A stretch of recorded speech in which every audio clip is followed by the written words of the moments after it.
Mom, what's up? Hi, sweetheart. I'm getting ready to have tea. How was school? Nothing exciting. How about you? Nothing exciting.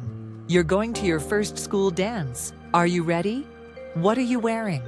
No worries. Dad's coming by tomorrow to take me shopping. He says he wants to talk. Speaking of which, how did the meeting go with Reverend Crabtree? It went okay, I guess. Your dad and I talked. Reverend Crabtree helped us open up, but... Ian, sit down. Let's talk a moment. What happened? Ian, marriage is complicated. When your dad and I got married, we thought we'd always be on the same page. But over time, life got in the way. We stopped listening to each other. Now, it's like we're speaking two different languages. Do you think you can work it out? I hope so. I really do. But it's not just about wanting it. It's about doing the work, and that's what scares me. What if we try and it still doesn't work? You can't think like that, Mom. You've got to at least try, right? Isn't that what Reverend Crabtree said? He did. He said trust and forgiveness are like muscles, they don't grow unless you work on them. But it's hard, Ian. It's really hard. You've been through hard things before, Mom. And you always taught me to trust God, even when things felt impossible. Maybe this is one of those times. You're a good son, Ian. I'm so proud of you. Thank you for reminding me of what's important. Anytime. You and Dad are important to me too. I want to see you both happy. Me too, sweetheart. Me too. I need to get going. I'm headed to the game. Good luck and have fun. Hello, Ian. Hi, Mr. Wilson. How are you? I'm good. My wife and I were sorry to hear about your parents. No worries, Mr. Wilson. They are working things out. I hope so. I have known them for many years. I wish them nothing but the best. There is nothing God can't fix. If you say so. That's Fiona. Excuse me. We will talk later, Mr. Wilson. Sure, later, Ian.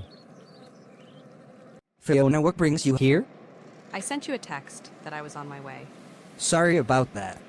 I promised to give you a ride in my new car. I thought if you were going to the game, I'd give you a ride. No time like the present. Let's go. My car is parked over here.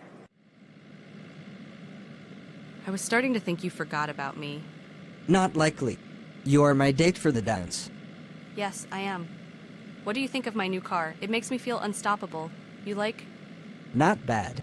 You already got your dress for the dance, right? Yep, it's perfect. Gabby helped me pick it out. Speaking of Gabby, she's still dateless and acting like it's no big deal. But you know her. She's not as tough as she pretends. You think she'll come anyway? I'm not sure. I told her she could hang with us, but She doesn't want to be a third wheel. I will know for sure when we meet her at the game. But I've been thinking... About what? Have you heard from Riley lately? Not since he began working at the hospital. I haven't seen him in school either. Riley is missing in action. It would be nice if he can take Gabby to the dance. Riley don't like dances. Too bad. I was hoping they could go together. So, how's the school paper stuff? Still digging into those attacks? Yeah, but it's weird. Nobody saw anything, but someone's definitely targeting certain students. I don't have enough to write about yet, but... You'll figure it out. You always do. Darn right I will.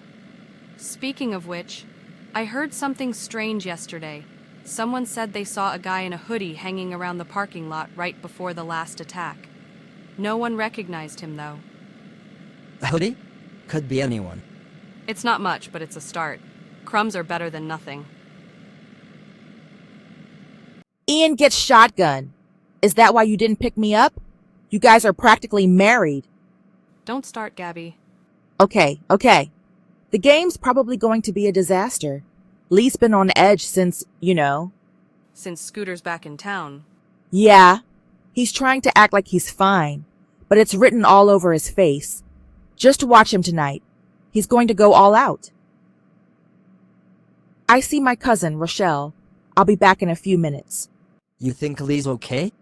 I hope so, but if he keeps this up, he's going to burn out before halftime. I'll be right back. We're gonna hit the restroom. Don't get lost or faint, smart boy, from the smell in there. Gym bathrooms are the worst. Funny. Hey, You okay?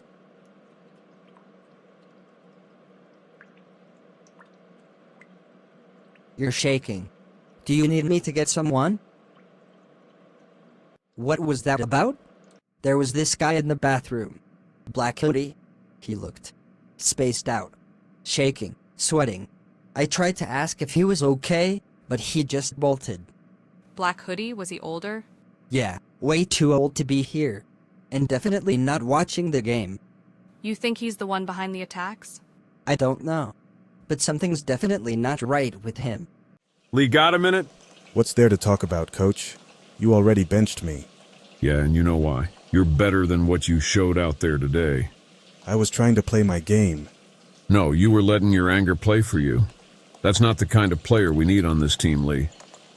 Could not have happened to a nicer guy. I know. Look, I don't know what's going on with you, but I need you to get your head in the game. We're a team. You don't have to do it alone. Yeah, whatever, Coach. Lee? Talk to him. I got this, Coach. Rough game? What do you want, Ian? Nothing. Just checking on you. You seemed off today. Yeah? Well, maybe I'm tired of everyone expecting me to keep it together all the time. What? I get it. You've got a lot going on. But whatever's eating at you, it's showing out there. I can't just shut it off, Ian. Every time I try, it's like... it's still there. All of it. The anger. The unfairness. Scooter walking around like he didn't destroy my family.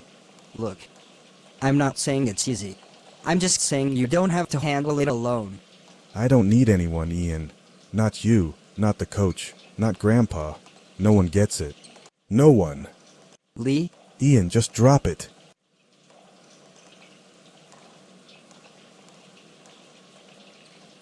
Riley McAllister, you've been hard to find. I had to check 3 departments before I tracked you down. Ian, what are you doing here? Well, you're missed. Fiona was asking about you. Really? What did she say? She's worried about you.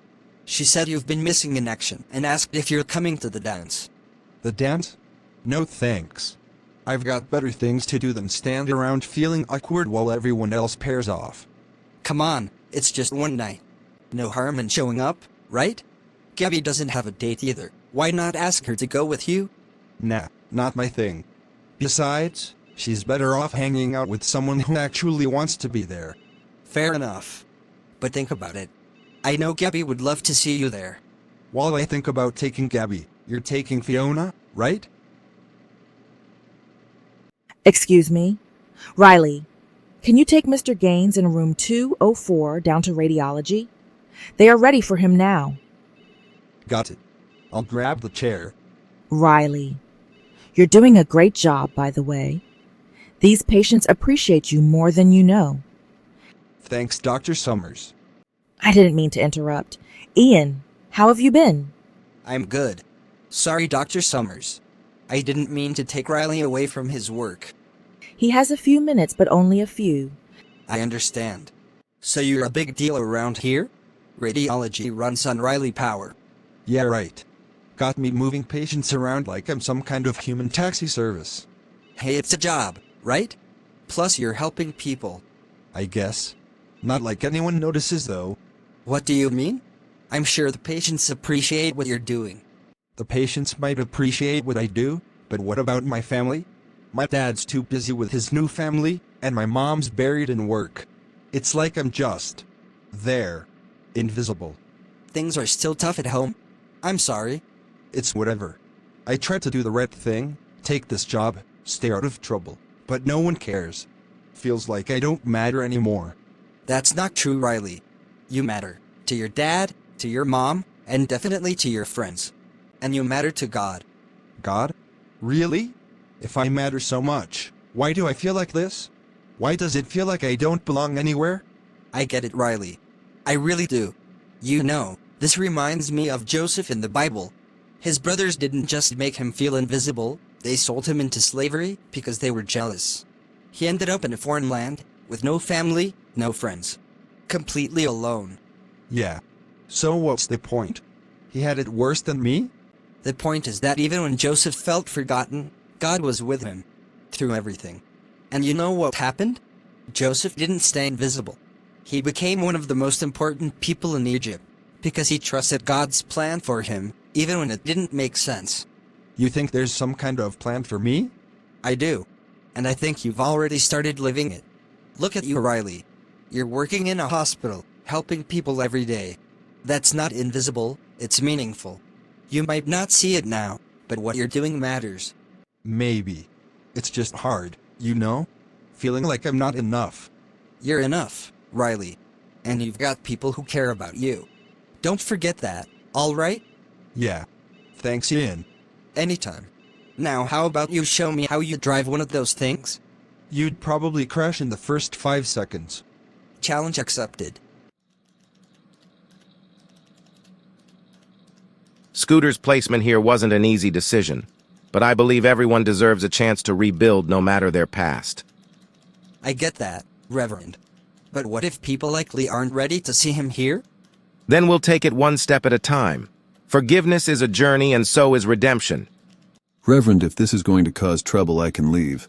I don't want to make things harder for anyone. No, Scooter. You're here to do good and that's what matters. Trust the process. What are you doing here?